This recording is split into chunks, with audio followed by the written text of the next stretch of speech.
Hello दोस्तों, कैसे हैं आप सब। आशा है कि आप सब अच्छे ही होंगे। आज मैं आपके लिए एक नई कहानी, मुझे याद रखना, लेकर आई हूँ। कहानी पसंद आए तो मेरे चैनल को सब्सक्राइब करना और वीडियो को लाइक करना ना भूलें। साथ ही साथ अगर आप चाहते हैं कि मैं भविष्य में भी आपके लिए ऐसी ही कहानियाँ लेकर आती रहूँ तो उनकी अपडेट्स पाने के लिए बेल आइकन को भी प्रेस करें। तो चलिए शुरू करते हैं। मुझे याद रखना भाग 1। आज ही हरिद्वार से देहरादून आया। सच में देहरादून की खूबसूरती के बारे में जितना सुना है उससे कहीं ज्यादा खूबसूरत जगह है ये। रास्ते भर प्रकृति की सुंदरता देखता आया, पर यहाँ इस पुलिस क्वार्टर में देख रहा हूँ कि सारा सामान बिखरा पड़ा है और सफर की वजह से एक भी सामान रखने का मन नहीं हो रहा है। यूं तो मेरे सारे काम करने के लिए रामू काका हैं, पर अपने कुछ काम तो करने ही है। खैर, अब तो आदत सी हो गई है सामान रखने और समेटने की। क्या करें, एसपी की जॉब ही ऐसी है कि ट्रांसफर होता ही रहता है। दरअसल मुझे यहाँ इसलिए भेजा गया है क्योंकि आजकल यहाँ काफी मर्डर्स हो रहे हैं और उनकी गुत्थी सुलझने का नाम ही नहीं लेती। और मेरा अब तक का चमचमाता हुआ रिकॉर्ड देखकर ही यहाँ पर मेरा ट्रांसफर किया गया। आज तो इतना थक गया हूँ कि कुछ बनाने का मन नहीं हो रहा है और इस वक्त रामू काका को परेशान करने का मेरा कोई इरादा नहीं है। पर माँ ने कसम खिला के भेजा है कि दोनों वक्त का खाना जरूर खाना है, तो नूडल्स बना लिए। अच्छे बने हैं। इस जॉब ने मुझे परिवार से दूर करने के साथ साथ एक अच्छा कुक भी बना दिया है। अब यूनिफॉर्म निकाल लेता हूँ ताकि कल सुबह वापस ऑफिस ज्वाइन कर सकूं। पिछली बार ज्वाइन तो कर लिया, पर घर पर सबके साथ कुछ समय बिताने के लिए छुट्टियां ले रखी थी। अरे यार, इसकी तो आयरन ही खराब हो गई। अब इतनी रात को कौन आयरन करके देगा, खुद ही करना पड़ेगा।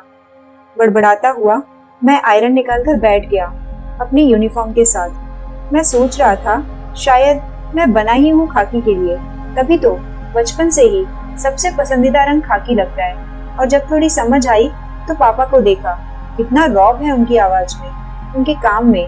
पापा ने अपना फर्ज पूरी ईमानदारी और जिम्मेदारी से निभाया है। उनकी ईमानदारी और हिम्मत के चलते उन्हें पुलिस डिपार्टमेंट से काफी मेडल्स मिले हैं और पापा को देखकर ही मुझ पर भी पुलिस डिपार्टमेंट ज्वाइन करने का ऊंच चढ़ गया, जो कि मेरे एसपी बनने पर ही उतरा। अब पापा की तरह मेरी वर्दी पर भी मेडल्स हैं, पर अभी तो सिर्फ 2 ही हैं और इस वर्दी पर हर्षद प्रताप सिंह देखकर लगता है जैसे चांद तोड़ लिया है। अरे, हर्षद प्रताप सिंह मैं ही हूँ।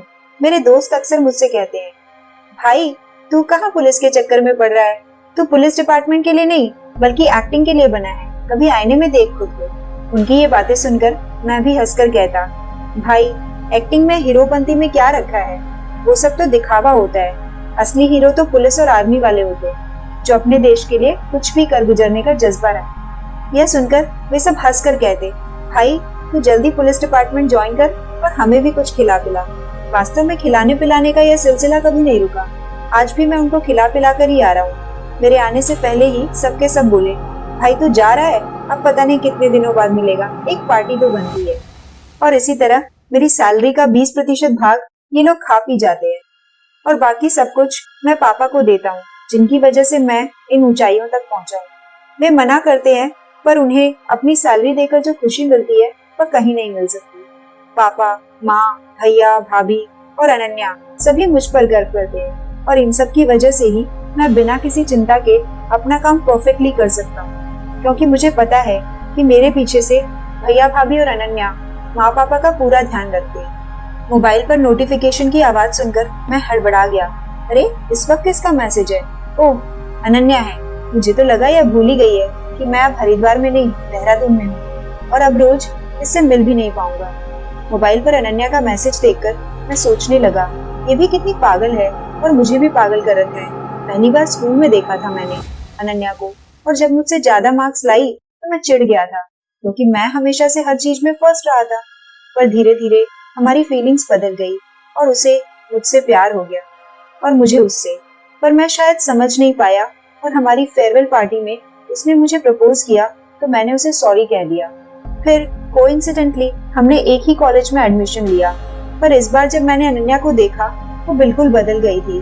हमेशा खुश रहने वाली, मस्ती करने वाली लड़की एकदम चुप हो गई थी, उसे नजरें चुराने लग गई थी। मेरे सामने भी नहीं आती थी, तब पहली बार मुझे उसके लिए बुरा लगा। और कुछ दिन बाद कुछ बेअक्ल को भी समझ आ गया कि मैं उसके लिए क्या फील करता हूँ, और उसे अगले दिन ही प्रपोज कर दिया और उसने खुशी खुशी हाँ कह दिया। अब तो हमारी एंगेजमेंट भी हो गई है।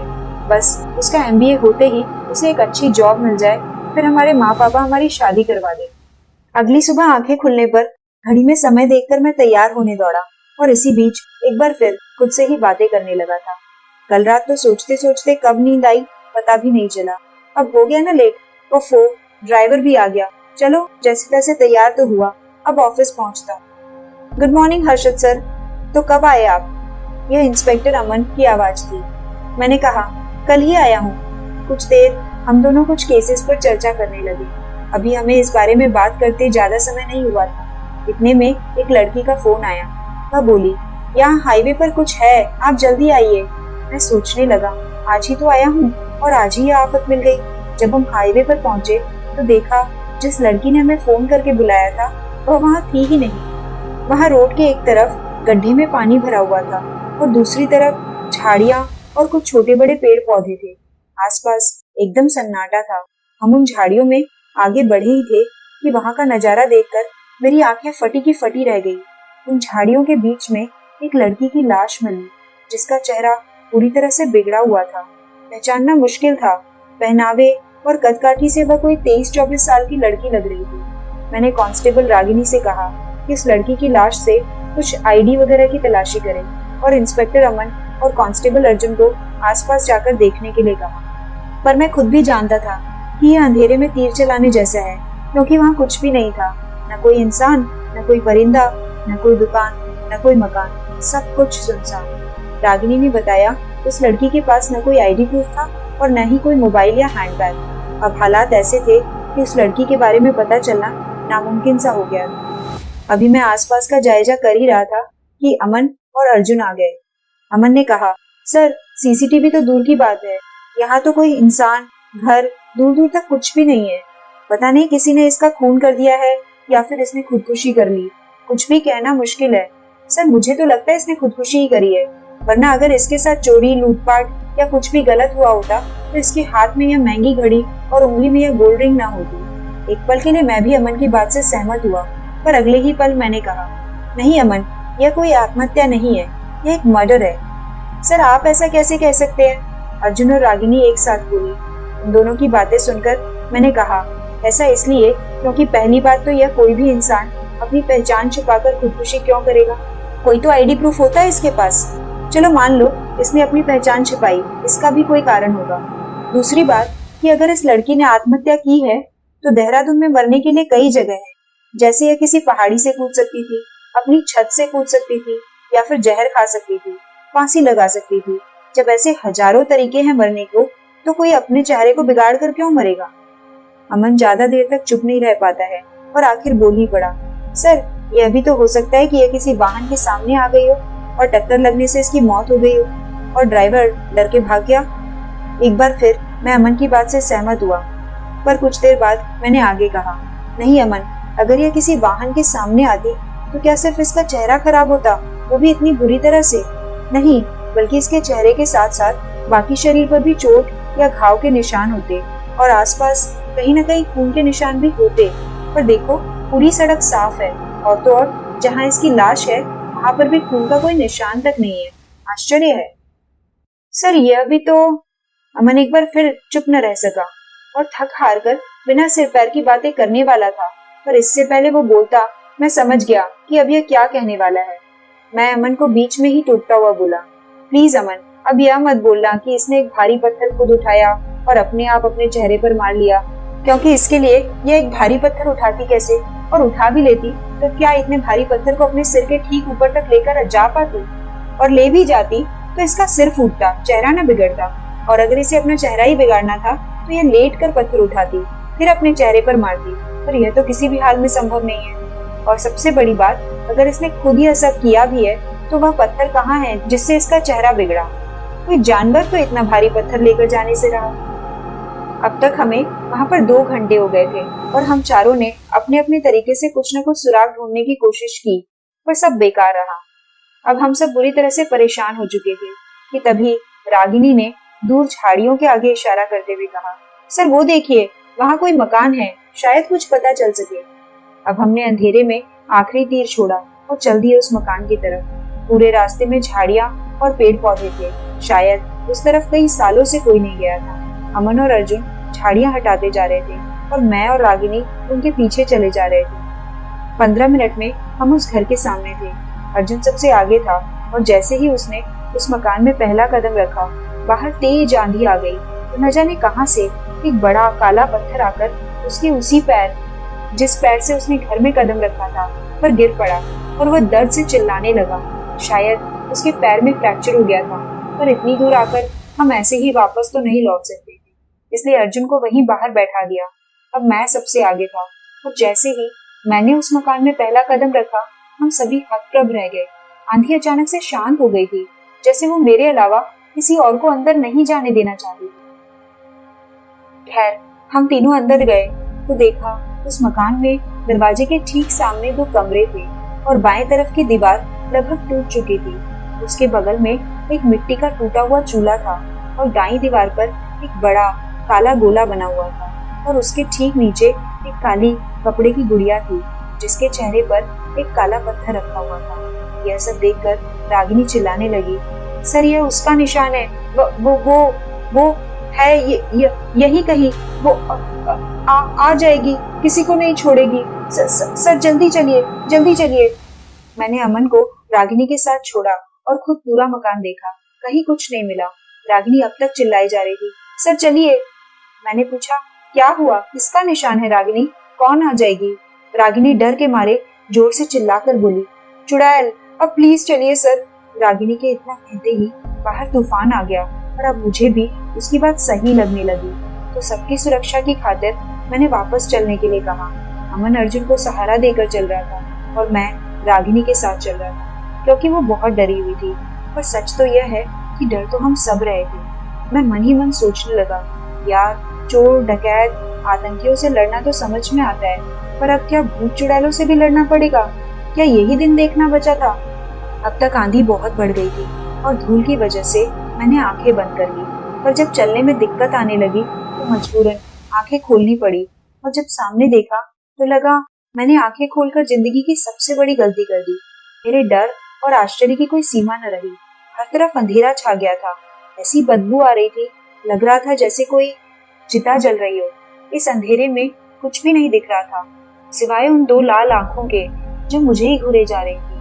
अब मेरी हालत ऐसी थी कि काटो तो खून नहीं, मेरे मुंह से आवाज निकलना तो दूर, मेरी सांसें तक ठहर सी गई। मुझे अपने पैरों की सारी ताकत जाती सी लग रही थी। मेरे पूरे शरीर में सिहरन दौड़ गई और जो रही सही हिम्मत थी वह भी उसके शब्दों को सुनकर मेरा साथ छोड़ गई।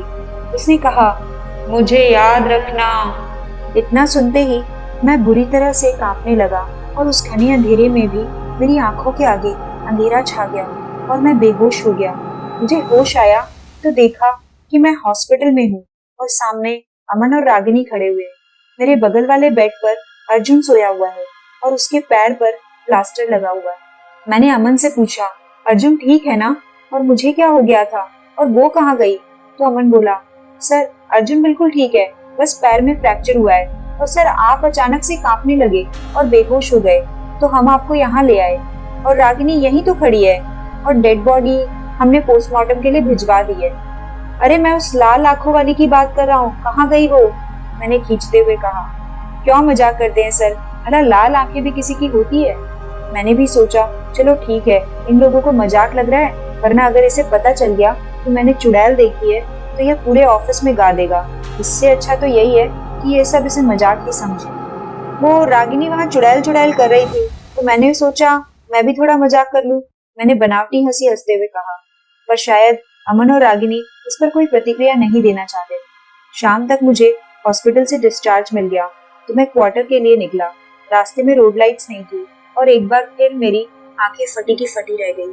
मेरी कार के ठीक सामने वही 2 लाल आंखें चमक रही थी। मैंने ड्राइवर को तुरंत कार रोकने के लिए कहा, तभी फोन पर कॉल आ गया। भैया का कॉल था। ड्राइवर बोला, क्या हुआ सर, कार क्यों रुकवाई? तो मैं चिल्लाकर बोला, तुम्हें दिखता नहीं क्या सामने? तो वो थोड़ा सहम कर बोला, सर आगे तो कुछ भी नहीं है। तब मुझे समझ आया कि गलती मेरी है, क्योंकि उस चुड़ैल को अभी तक सिर्फ मैं ही देख सकता था। मैंने कहा, मेरा मतलब, तुम इतने अंधेरे में कार कैसे ड्राइव कर रहे हो? तो उसने भी हंसकर कहा, सर रोड पर लाइट नहीं है तो क्या हुआ, कार में तो लाइट्स है। मैंने कहा, ठीक है चलो अब। इतनी देर में कॉल मिस्ड कॉल में तब्दील हो चुका था, तो मैंने भैया को कॉल बैक किया। आज हो क्या गया है तुझे? सुबह से 10 बार कॉल कर चुके हैं हम लोग, और तू है कि कॉल बैक करना तो दूर, रिसीव भी नहीं कर रहा। कहाँ था सुबह से? यहाँ सबको चिंता में डाल देता है। कब बड़ा होगा तू? भैया जब डांटना शुरू करते हैं तो रुकते ही नहीं है। पर सच तो यह है कि मैं भैया की चिंता और उनकी प्यार भरी डांट सुनकर दिन भर की घटनाएं भूल गया और बोला, कुछ नहीं हुआ भैया, वो एक मर्डर केस के सिलसिले में काफी देर तक छानबीन कर रहे थे, तो इसलिए बात नहीं हो पाई और फोन भी कार में रह गया था। और आप सब मेरा इतना ध्यान रखते हैं तो मैं बड़ा कैसे हो पाऊंगा? शर्म कर थोड़ी, बच्चा नहीं है तू जो कैसे बड़ा हो पाऊंगा। भैया फिर डांटने लगे, पर मैं उनसे चुड़ैल वाली बात छिपा गया, क्योंकि अभी तो मैं खुद ही उलझन में था कि क्या सच में कोई चुड़ैल मेरे पीछे पड़ गई है या यह सब मेरा वहम है। तो उन्हें कुछ भी बताकर परेशान करने का क्या फायदा। उनसे बात करते करते कब क्वार्टर आ गया पता ही नहीं चला। क्वार्टर आते ही मैंने रामू काका से कहा, काका बहुत भूख लगी है, जल्दी खाना बना दीजिए, तब तक मैं अपने कमरे में हूँ। रामू काका ने कहा, ठीक है, और मैं चेंज करके अनन्या से व्हाट्सएप पर चैट करने लगा। वह भी पूछने लगी, दिन भर बात क्यों नहीं की? मैंने फिर वही जवाब दिया जो अब तक देता आ रहा था, फोन कार में रह गया और मैं बहुत बिजी था केस के सिलसिले में। अभी मुझे अनन्या से बात करते ज्यादा देर नहीं हुई थी कि रामू काका को बुला लिया। उन्होंने कहा, खाना तैयार है, बैठो मैं लगा देता हूँ। उन्होंने खाना लगाया और खुद भी वहीं बैठ गए। यूं तो मैंने उन्हें कभी भी नौकर नहीं समझा, पर वे खुद ही कभी मेरे बराबर में नहीं बैठते थे, और आज यूं उनका मेरे बराबर में बैठना मुझे कुछ समझ नहीं आया। अभी मैंने पहला निवाला तोड़ा ही था कि वे बोले, हर्षद। उन्होंने कभी भी मेरा नाम नहीं लिया, हमेशा बेटा ही कहते थे, और आज यूं नाम ले रहे हैं। मैंने सोचा अपनेपन में ऐसा बोला होगा, हर्षद। मैं अभी तक आश्चर्य में था। अब उन्होंने तीसरी बार कहा, हर्षद, तो मैंने हाँ बोला। उन्होंने कहा, मुझे याद रखना। अब जो निवाला मेरे हाथ में था वह फेंक कर मैं उनसे उल्टी तरफ भागा तो किसी से टकरा गया, और सामने देखा तो हालत खराब हो गई। सामने रामू काका थे। वे पूछने लगे, क्या हुआ बेटा, सब ठीक है ना, भाग क्यों रहे हो? मैंने पीछे देखा तो कोई भी नहीं था। मैं समझ नहीं पा रहा था ये रामू काका हैं या चुड़ैल। वे फिर बोले, खाना लगा दूं क्या? मैंने कहा, रहने दीजिए काका, भूख नहीं है, आप खा लीजिए। अब जिसको एक दिन में 3-3 बार चुड़ैल के दर्शन हो जाए, उसे क्या खाना अच्छा लगेगा। पर मैं इतना तो समझ गया कि चुड़ैल दिखना मेरा कोई भ्रम नहीं है, और यही असली रामू काका है। पहले जिन रामू काका से मैं बात कर रहा था वो मुझे याद रखना वाली चुड़ैल थी, जो रामू काका के वेश में मुझे न जाने क्या खिलाना चाहती थी। मेरा मन बहुत खराब हो गया था, तो कमरे में जाकर बैठ गया। तभी मुझे याद आया, माँ अक्सर कहती है कि कोई भी बुरी आत्मा 3 बार आवाज देती है, और जब शक हो तो चौथी बार ही जवाब देना चाहिए। पर अब तो मैं तीसरी बार में ही हाँ बोल चुका था, और माँ की बात याद आते ही मैं और डर गया। पर अब कुछ नहीं हो सकता था। यही सब सोच सोच कर दिमाग बहुत ज्यादा खराब हो गया, तो सोचा YouTube पर गाने ही सुन लूं, और मैं सुन रहा है ना तू की वीडियो देखने लगा। अचानक से वीडियो में एक्ट्रेस की जगह एक लड़की आ गई, जिसका उस सॉन्ग और फिल्म तो क्या, फिल्म इंडस्ट्री से भी शायद कोई नाता नहीं था। यह देखकर फोन फेंककर मैं दूर खड़ा हो गया और बाहर जाने की कोशिश करने लगा, पर कोई फायदा नहीं। दरवाजा खुल ही नहीं रहा था। तभी मेरा फोन हवा में तैरता हुआ मेरी आंखों के सामने आकर रुक गया। मैं कुछ नहीं देखना चाहता था, पर आंखें बंद ही नहीं हो रही थी, क्योंकि कहीं न कहीं मैं जानना चाहता था कि क्या कड़ी है जो एक चुड़ैल को मुझसे जोड़ रही है। और मैंने देखा वही लड़की जो एक्ट्रेस की जगह दिख रही थी एक पेड़ से बंधी हुई है, और उसने पुराने जमाने के कपड़े पहन रखे, और उसके आसपास काले कपड़े की काफी सारी गुड़िया पड़ी हुई। उसके सामने कुछ लोग खड़े हुए हैं, जिनके चेहरे उसकी तरफ हैं और पीठ मेरी तरफ। उन सभी ने पुराने जमाने के कपड़े पहन रखे हैं, और उनके हाथों में जलती हुई मशाले हैं। उनमें से एक आदमी आगे बढ़ता है और उस लड़की के ऊपर मशाल फेंक देता है, और कुछ ही पलों में लड़की जलकर राख हो जाती है। इसके बाद मेरा फोन ऑफ होकर फर्श पर गिर जाता है। अब मेरी हालत ऐसी थी कि कमरे में मैं रुक नहीं सकता था, और बाहर मैं जा नहीं पा रहा था। दरवाजा अभी तक नहीं खुल रहा था। कल के सफर और आज की थकान के कारण कुछ देर बाद मैं करवट लेकर सो गया। 3 बज रहे थे जब दोबारा मेरी किस्मत मेरे साथ खेलने लगी। मुझे लगा जैसे कोई मेरे पीछे बैठा है, पर जब मैंने पीछे मुड़कर देखा तो कोई भी नहीं था। मैं दोबारा लेट गया और सोचने लगा, आखिर मैंने इस चुड़ैल का क्या बिगाड़ा है जो यह हाथ धोकर मेरे पीछे पड़ गई है। इतने में किसी के सांस लेने की आवाज आने लगी और मुझे लगा कि शायद मेरा आखिरी समय आ गया है। फिर भी मैंने हिम्मत करके पीछे देखा तो इस बार भी कोई न दिखा, पर सांस लेने की आवाज बराबर आ रही थी। मैं फिर से करवट करके लेट गया। मैंने सोचा आखिरी बार और देखूं कोई है या नहीं, और इस बार जो देखा तो देखता ही रह गया। वह बिल्कुल मेरे बगल में बैठी थी और उससे चिता जलने जैसी बू आ रही थी। वह पूरी तरह से जली हुई थी और उसके बाल उसके चेहरे पर फैले हुए थे। उसकी लंबी जली हुई नाक से वो मुझे सूंघने लगी जैसे शेर अपने शिकार को सूंघता है, और उसकी लाल आंखें उसके काले बिखरे बालों में से मुझे ही घूर रही थी। उसके जले हुए हाथों से खून रीस रहा था। इतना सब देखकर अब बस मुझे हार्ट अटैक आना ही बचा था। मैं उसकी तरफ देखकर सोच रहा था शायद इसे मुझ पर रहम आ जाए और यह मुझे छोड़ दे, पर इसके उलट उसने तो अपने हाथ से सीधे मेरा गला ही पकड़ लिया और कहा, जो तुमने किया है तुम्हें उसे याद रखना ही होगा। तुम मुझे ऐसे नहीं भूल सकते।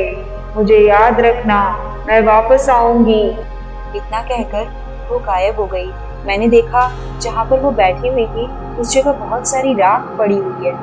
मैंने उस राख को साफ किया, पर इसके बाद मैं सारी रात सो नहीं पाया। मैं सुबह जल्दी तैयार हो गया और ड्राइवर को भी जल्दी आने के लिए कह दिया, क्योंकि रात भर उस चुड़ैल का डेमो देखने के बाद अब मुझ में इतनी हिम्मत नहीं थी कि मैं कुछ और देख सकूं, और इसलिए मैं उस कमरे से, उस क्वार्टर से बाहर जाना चाहता था। जल्द ही मैं ऑफिस पहुंच गया और देखा कि आज अमन भी जल्दी आया हुआ है और उसने रोज की तरह आज भी मुझे गुड मॉर्निंग विश किया, तो मैंने भी उसे बदले में गुड मॉर्निंग कहा। सर, मुझे आपसे एक बात कहनी है, अमन ने कहा। हाँ कहो अमन, क्या कहना है, मैंने कहा। तो वो बोला, सर कल जो डेड बॉडी हमने पोस्टमार्टम के लिए भेजी थी उसकी पोस्टमार्टम रिपोर्ट आ गई है और उसमें ऐसा कुछ भी नहीं है जिससे हमें केस में कोई मदद मिल सके। सर, इसकी मौत चोट लगने से ही हुई है।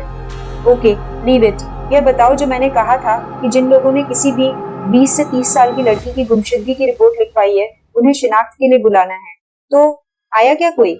सर, शिनाख्त के लिए तो किसी को तब बुलाते जब डेड बॉडी मुर्दा घर में होती। Are you joking Aman?